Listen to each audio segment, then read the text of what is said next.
ಇನ್ನು ವಿದ್ಯಾರ್ಥಿಗಳು ಕಾತರದಿಂದ ಕಾಯ್ತಾ ಇದ್ದಂತಹ ಹಾಗೆ ಒಂದು ಗೊಂದಲ ಏನಿತ್ತು ಅದು ತೆರೆಬಿದ್ದಿದೆ. 5, 8, 9 ಮತ್ತು 11ನೇ ತರಗತಿಗಳ ಪರೀಕ್ಷೆಗೆ ಈಗ ಅಸ್ತು ಅಂತ ಹೇಳಿದೆ. ಅದು ಕೂಡ ಬೋರ್ಡ್ ಎಕ್ಸಾಮ್. ಸೊ ಬೋರ್ಡ್ ಎಕ್ಸಾಮ್ಗೆ ಈಗ ಅಸ್ತು ಅಂತ ಹೈಕೋರ್ಟ್ ಆದೇಶ ನೀಡಿದೆ. ಸೊ ಹಾಗಾಗಿ ಈಗ ಸ್ಥಗಿತಗೊಂಡಿದ್ದಂತಹ ಒಂದು ಪರೀಕ್ಷೆಗಳನ್ನ ನಡೆಸಬೇಕು ಅಂತ ಹೇಳಿ ಕೋರ್ಟ್ ಸೂಚನೆ ಕೊಟ್ಟಿದೆ. ಶಿಕ್ಷಣ ಇಲಾಖೆಗೆ ಹೈಕೋರ್ಟ್ ವಿಭಾಗೀಯ ಪೀಠ ಸೂಚನೆಯನ್ನ ನೀಡಿದೆ. ಮುಂದಿನ ಶೈಕ್ಷಣಿಕ ವರ್ಷದ ಪರೀಕ್ಷೆಯ ವೇಳೆ ಇದನ್ನೆಲ್ಲವನ್ನು ಕೂಡ ಸಮಾಲೋಚಿಸಿ ಸಂಬಂಧಪಟ್ಟವರೊಂದಿಗೆ ಸಮಾಲೋಚನೆ ಮಾಡಿ ಅಂತ ಹೇಳಿ ಹೈಕೋರ್ಟ್ ಹೇಳಿದೆ. ಆದರೆ ಈಗ ಸದ್ಯಕ್ಕೆ ಪಾಪ ಎಕ್ಸಾಮ್ನಿಂದ ಅವರು ವಂಚಿತರಾಗಬಾರದು, ಮೊದಲು ಎಕ್ಸಾಮ್ ಬರ್ಸಿ ಅಂತ ಹೇಳಿದ್ದಾರೆ. ನ್ಯಾಯಮೂರ್ತಿ ಕೆ ಸೋಮಶೇಖರ್ ಮತ್ತು ನ್ಯಾಯಮೂರ್ತಿ ಕೆ ರಾಜೇಶ್ ರೈ ಅವರ ಒಂದು ಪೀಠ ಆದೇಶವನ್ನ ನೀಡಿದೆ. ಅಲ್ಲಿಗೆ 5, 8, 9 ಮತ್ತು 11ನೇ ತರಗತಿಯ ಒಂದು ಪರೀಕ್ಷೆಗಳೇನು ಸ್ಥಗಿತಗೊಂಡಿದ್ವಲ್ಲ, 2 ಎಕ್ಸಾಮ್ ಮಾತ್ರ ಆಗಿದೆ. 2 ಎಕ್ಸಾಮ್ ಮಾತ್ರ ಆಗಿರೋದು. ಉಳಿದ ಎಕ್ಸಾಮ್ಗಳೆಲ್ಲವೂ ಕೂಡ ಬಾಕಿ ಉಳ್ಕೊಂಡಿದ್ವು. ಯಾವಾಗಿರುತ್ತೆ ಎಕ್ಸಾಮ್, ಯಾವಾಗ ಬರೀಬೇಕು ಅನ್ನುವಂಥ ಒಂದು ಗೊಂದಲದಲ್ಲಿ ಮಕ್ಕಳೆಲ್ಲರೂ ಕೂಡ ಇದ್ರು. ಈಗ ಹೈಕೋರ್ಟ್ನ ವಿಭಾಗೀಯ ಪೀಠ ಈ ಒಂದು ಆದೇಶವನ್ನು ನೀಡಿದೆ. ಬೋರ್ಡ್ ಎಕ್ಸಾಮ್ ಅನ್ನು ನಡೆಸಿ ಅಂತ ಹೇಳಿದೆ. ಸೊ ಸಂಬಂಧಪಟ್ಟವರೊಂದಿಗೆ ಸಮಾಲೋಚನೆ ಮಾಡೋದು. ಮಾರುತಿ ಮರಡಿ ನಾರಿ ಸುವರ್ಣ ಕುರಿ ಸಾಕಿ ವರ್ಷಕ್ಕೆ 30 ಲಕ್ಷ ಲಾಭ ಗಳಿಸ್ತಿದ್ದಾರೆ. ನೀವು ಕೂಡ ಅವರಿಂದ ಕಲಿಬೇಕಾ? ಅವ್ರ ಜೊತೆ ವಿಡಿಯೋ ಕಾಲ್ ನಲ್ಲಿ ಮಾತಾಡಬೇಕಾ? ಈಗಲೇ ಫ್ರೀಡಮ್ ಆಪ್ ಡೌನ್ಲೋಡ್ ಮಾಡಿ. ಅದರ ಮುಂದಿನ ಶೈಕ್ಷಣಿಕ ವರ್ಷದ ಬಗ್ಗೆ ಅದನ್ನು ಹೇಗೆ ನಡೆಸಬೇಕು, ಏನು ಮಾಡಬೇಕು, ಬೋರ್ಡ್ ಎಕ್ಸಾಮ್ ಇರಬೇಕಾ ಬೇಡವಾ ಅನ್ನೋದೆಲ್ಲದ್ರ ಬಗ್ಗೆನೂ ಕೂಡ ಸಮಾಲೋಚನೆ ಆಗಲಿ. ಬಟ್ ಸದ್ಯಕ್ಕೆ ಈಗ ನಿಗದಿ ಆಗಿರೋ ರೀತಿಯಲ್ಲಿ ಮೊದಲು ಪರೀಕ್ಷೆಗಳು ನಡೀಲಿ ಅಂತ ಹೇಳಿ ಬೋರ್ಡ್ ಎಕ್ಸಾಮ್ಗೆ ಈಗ ಹೈಕೋರ್ಟ್ ವಿಭಾಗೀಯ ಪೀಠ ಅಸ್ತು ಅಂತ ಹೇಳಿದೆ. ಮತ್ತಷ್ಟು ಡೀಟೇಲ್ಸ್ ನಮ್ಮ ಪ್ರತಿನಿಧಿ ರಮೇಶ್ ನೀಡ್ತಾರೆ. ರಮೇಶ್, ಈಗ ಹೈಕೋರ್ಟ್ ವಿಭಾಗೀಯ ಪೀಠ ನೀಡಿರುವಂತಹ ಒಂದು ಆದೇಶದಲ್ಲಿ ಸ್ಪಷ್ಟವಾಗಿ ಏನು ಹೇಳಿದೆ, ಏನಂತ ಜಜ್ಮೆಂಟ್ ಬಂದಿದೆ ಇವತ್ತು?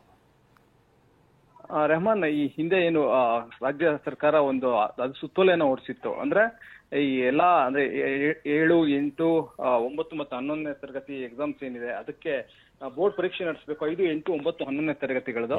ಸೊ ಅದಕ್ಕೆ ಬೋರ್ಡ್ ಪರೀಕ್ಷೆ ನಡೆಸಬೇಕು ಅಂತ ಹೇಳಿ ಏನ್ ತೀರ್ಮಾನವನ್ನ ಕೈಗೊಂಡಿತ್ತು ಅದನ್ನ ಪ್ರಶ್ನೆ ಮಾಡಿ ಹೈಕೋರ್ಟ್ಗೆ ಖಾಸಗಿ ಶಾಲೆಗಳ ಒಕ್ಕೂಟ ಅರ್ಜಿ ಸಲ್ಲಿಸಿತ್ತು. ಆ ಅರ್ಜಿಯನ್ನು ಏಕಸದಸ್ಯ ಪೀಠ ಅಲೋ ಮಾಡಿ ಬೋರ್ಡ್ ಪರೀಕ್ಷೆನ ರದ್ದುಪಡಿಸಿತ್ತು. ಅದನ್ನು ಪ್ರಶ್ನಿಸಿ ಈಗ ವಿಭಾಗೀಯ ಪೀಠದಲ್ಲಿ ಅರ್ಜಿ ಸಲ್ಲಿಸಿದಾಗ ಈಗ ವಿಭಾಗೀಯ ಪೀಠ ರಾಜ್ಯ ಸರ್ಕಾರ ನಡೆಸಿರುವಂತಹ ಪರೀಕ್ಷೆಗಳಿಗೆ ಅನುಮತಿಯನ್ನ ಕೊಟ್ಟಿದೆ. ಈಗ ಏನು ಬಾಕಿ ಉಳಿದಿದೆ ಪರೀಕ್ಷೆಗಳು, ಅಂದ್ರೆ ಕೆಲವು ಪರೀಕ್ಷೆಗಳು ನಡೆದಿತ್ತು, ಇನ್ನು ಕೆಲವು ಪರೀಕ್ಷೆಗಳು ಬಾಕಿ ಉಳಿದಿತ್ತು. ಹೀಗಾಗಿ ಬಾಕಿ ಉಳಿದಿರುವಂತಹ ಪರೀಕ್ಷೆಗಳು ಕೂಡ ನಡೆಸಿ ಅಂತ ಹೇಳಿ ಆದೇಶವನ್ನ ಕೊಟ್ಟಿದೆ. ಮತ್ತೆ ಮುಂದಿನ ಶೈಕ್ಷಣಿಕ ವರ್ಷದಿಂದ ಈ ರೀತಿ ಪರೀಕ್ಷೆ ನಡೆಸೋದಕ್ಕೆ ಮುಂಚೆ ಒಂದು ಸಮಾಲೋಚನೆ ಪ್ರಕ್ರಿಯೆಯನ್ನ ನಡೆಸಿ ಅಂತ ಹೇಳಿ ಕೂಡ ಸೂಚನೆಯನ್ನ ಕೊಟ್ಟಿದೆ.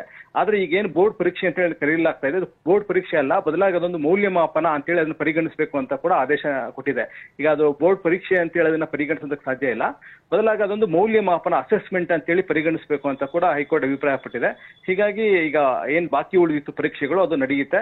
ಈಗ ಗೊಂದಲ ಇತ್ತು ಬಹಳಷ್ಟು ಪೋಷಕರಲ್ಲಿ ಮತ್ತೆ ಸ್ಟೂಡೆಂಟ್ಸ್ ಅಲ್ಲಿ, ಈ ಪರೀಕ್ಷೆ ನಡೆಯುತ್ತೋ ಇಲ್ವೋ, ಅಥವಾ ಖಾಸಗಿ ಶಾಲೆಗಳನ್ನೇ ತಮ್ಮ ಅಂದ್ರೆ ಶಾಲೆಯ ಪರೀಕ್ಷೆ ನಡೆಸಬೇಕಾ ಅಥವಾ ಈ ರೀತಿಯ ಒಂದು ಅಸೆಸ್ಮೆಂಟ್ ಪರೀಕ್ಷೆಯನ್ನ ನಡೆಸಬೇಕು ಅನ್ನೋದ್ರ ಬಗ್ಗೆ ಗೊಂದಲ ಏನಿತ್ತು, ಆ ಗೊಂದಲ ಇವತ್ತು ನಿವಾರಣೆ ಆಗಿದೆ. ಆದ್ರೆ ಇದನ್ನ ಪ್ರಶ್ನೆ ಮಾಡಿ ಸುಪ್ರೀಂ ಕೋರ್ಟ್ಗೆ ಮೊರೆ ಹೋಗುವಂತ ಸಾಧ್ಯತೆಗಳು ಕೂಡ ಇದೆ. ಆದ್ರೆ ಸದ್ಯದ ಮಟ್ಟಿಗೆ ಈ ಗೊಂದಲ ಒಂದು ಬಗೆಹರಿದಿದೆ ಅಂತ ಹೇಳ್ಬೋದು. ಹೀಗಾಗಿ ಪರೀಕ್ಷೆಗಳು ಎಲ್ಲೆಲ್ಲಿ ನಿಂತಿದೆಯೋ ಅಲ್ಲಿಂದ ಪರೀಕ್ಷೆಗಳು ಮುಂದುವರಿಸಬಹುದು. ಈ ಬಗ್ಗೆ ಶಿಕ್ಷಣ ಇಲಾಖೆ ಅಗತ್ಯ ಕ್ರಮವನ್ನ ಕೈಗೊಳ್ಳಬಹುದು. ರೆಹಮಾನ್, ಅಂದ್ರೆ ರಮೇಶ್, ಈಗ ಸುಪ್ರೀಂ ಕೋರ್ಟ್ಗೆ ಹೋಗೋದ್ರ ಬಗ್ಗೆ ಏನಾದ್ರು ಮಾತುಕತೆ ಅಂದ್ರೆ ವಕೀಲರೇನಾದ್ರೂ ಚಿಂತನೆ ನಡೆಸ್ತಾ ಇದಾರೆ ಈಗ ಖಾಸಗಿ ಶಾಲೆಗಳ ಒಕ್ಕೂಟದವರು? ಯಾಕಂದ್ರೆ ಆಲ್ರೆಡಿ ಗೊಂದಲ ಇದೆ, ಮಕ್ಕಳು ಪಾಪ 2 ಎಕ್ಸಾಮ್ ಬರ್ದಿದ್ದಾರೆ, ಇನ್ನೂ ಬಾಕಿ ಇರುವಂತ ಎಕ್ಸಾಮ್ ಯಾವಾಗ ಆಗುತ್ತೋ ಅನ್ನೋ ಗೊಂದಲದಲ್ಲಿದ್ದಾರೆ. ಸೊ ಇದನ್ನೂ ಮುಂದುವರಿಬಹುದು ಅನ್ನುವಂಥದ್ದು ಏನಾದ್ರು ಅನಿಸ್ತಾ ಇದೆಯಾ ರಮೇಶ್? ಖಂಡಿತ ರೆಹಮಾನ್, ಯಾಕೆಂತಂದ್ರೆ ಖಾಸಗಿ ಶಾಲೆಗಳ ಒಕ್ಕೂಟ ಏನಿದೆ ಅವರು ತಮ್ಮ ಪಟ್ಟನ ಹಿಂದಿನಿಂದಲೂ ಸಡಿಸ್ತಾನೆ ಇಲ್ಲ. ಈ ಹಿಂದಿನ ಹೈಕೋರ್ಟ್ ಮಧ್ಯಂತರ ಆದೇಶ ನೀಡಿದಾಗ ಇಮಿಡಿಯೇಟ್ ಆಗಿ ಅವರು ಸುಪ್ರೀಂ ಕೋರ್ಟ್ಗೆ ಹೋಗಿ ಹೈಕೋರ್ಟ್ನ ಆದೇಶಕ್ಕೆ ತಡೆಯಾಜ್ಞೆಯನ್ನ ಪಡ್ಕೊಂಡಿದ್ರು. ಅದೇ ರೀತಿ ಈಗಲೂ ಕೂಡ ಹೈಕೋರ್ಟ್ನ ತೀರ್ಪಿಗೆ ಒಂದು ತಡೆಯಾಜ್ಞೆ ಕೋರಿ ಅವರು ಸುಪ್ರೀಂ ಕೋರ್ಟ್ ಮೊರೆ ಹೋಗುವಂತ ಸಾಧ್ಯತೆ ಇದೆ. ಹೀಗಾಗಿ ಇನ್ನೊಂದ್ 2 ದಿನಗಳಲ್ಲಿ ಈ ಬಗ್ಗೆ ಸ್ಪಷ್ಟ ಚಿತ್ರಣ ಲಭ್ಯ ಆಗುತ್ತೆ. ಸೋಮವಾರದ ಒಳಗೆ ಇದು ಪರೀಕ್ಷೆ ಕಂಟಿನ್ಯೂ ಆಗುತ್ತೆ ಇಲ್ವೋ ಅನ್ನೋದು ಸುಪ್ರೀಂ ಕೋರ್ಟ್ನ ತೀರ್ಮಾನ ಮಾಡುತ್ತೆ. ಹೀಗಾಗಿ ಸದ್ಯಕ್ಕೆ ಈ ಗೊಂದಲ ಬಗೆಹರಿದ್ರು ಕೂಡ ಸುಪ್ರೀಂ ಕೋರ್ಟ್ ಅಂತಿಮವಾಗಿ ಏನು ಹೇಳುತ್ತೆ ಅನ್ನೋದ್ರ ಮೇಲೆನೆ ಪರೀಕ್ಷೆ ನಡೆಯುತ್ತೆ ಇಲ್ವೋ ಅನ್ನೋ ತೀರ್ಮಾನ ಆಗುತ್ತೆ. ಹೀಗಾಗಿ ಖಾಸಗಿ ಶಾಲೆಗಳ ಸಂಘ ಏನು ಸುಪ್ರೀಂ ಕೋರ್ಟ್ ಮೊರೆ ಹೋಗಬೇಕು ಅಂತ ಹೇಳಿ ಚಿಂತನೆ ನಡೆಸ್ತಾ ಇದೆ. ಅವರು ಸೋಮವಾರ ಈ ಅರ್ಜಿ ಸಲ್ಲಿಸುವಂತ ಸಾಧ್ಯತೆ ಇದೆ. ಸಲ್ಲಿಸಿದ್ರೆ ಸುಪ್ರೀಂ ಕೋರ್ಟ್ ಏನಾದ್ರು ಅವತ್ತೇ ವಿಚಾರಣೆ ನಡೆಸಿ ಏನಾದ್ರು ಮಧ್ಯಂತರ ಆದೇಶ ನೀಡಿದ್ರೆ ಸುಪ್ರೀಂ ಕೋರ್ಟ್ ಏನು ಆದೇಶ ನೀಡುತ್ತೋ ಅದರಂತೆ ಪರೀಕ್ಷೆ ನಡೆಯುತ್ತೋ ಇಲ್ವೋ ಅನ್ನೋದು ತೀರ್ಮಾನ ಆಗುತ್ತೆ. ಸದ್ಯದ ಮಟ್ಟಿಗೆ ಪರೀಕ್ಷೆ ನಡೆಸೋದಕ್ಕೆ ಹೈಕೋರ್ಟ್ ಅನುಮತಿ ನೀಡಿದೆ. Thank you Ramesh.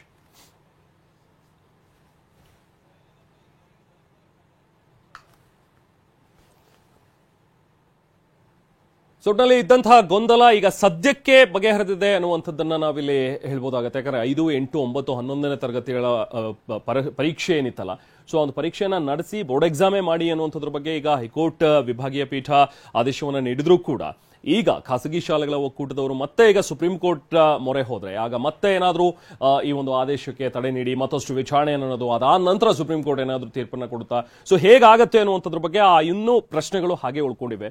ಸೊ ಹಾಗಾಗಿ ಈಗ ಖಾಸಗಿ ಶಾಲೆಗಳ ಒಕ್ಕೂಟದವರು ತಮ್ಮ ಪಟ್ಟಣ ಸಡಿಲಿಸಿ ಈಗ ಹೈಕೋರ್ಟ್ ವಿಭಾಗೀಯ ಪೀಠ ನೀಡಿರುವಂತಹ ಒಂದು ಆದೇಶದ ಅನ್ವಯನೇ ಓಕೆ ಈ ಸರಿ ಎಕ್ಸಾಮ್ಸ್ ಆಗಲಿ, ಅದಾದ ನಂತರ ಮುಂದಿನ ಶೈಕ್ಷಣಿಕ ವರ್ಷದಲ್ಲಿ ನಾವು ಇದ್ರ ಬಗ್ಗೆ ಸಮಾಲೋಚನೆಯನ್ನ ನಡೆಸೋಣ. ಯಾಕಂದ್ರೆ ಹೈಕೋರ್ಟ್ ಕೂಡ ಅದೇ ಸೂಚನೆಯನ್ನ ಕೊಟ್ಟಿದೆ, ಮುಂದಿನ ಶೈಕ್ಷಣಿಕ ವರ್ಷದಲ್ಲಿ ಏನೇ ಇದ್ರೂ ಕೂಡ ನೀವು ಸಮಾಲೋಚನೆಯನ್ನ ನಡೆಸಿ ಅನ್ನುವಂಥದ್ರ ಬಗ್ಗೆ. ಸೊ ಏನಾಗುತ್ತೆ ಅನ್ನುವಂಥ ಒಂದು ಕುತೂಹಲ ಇನ್ನೂ ಕೂಡ ಹಾಗೆ ಇದೆ.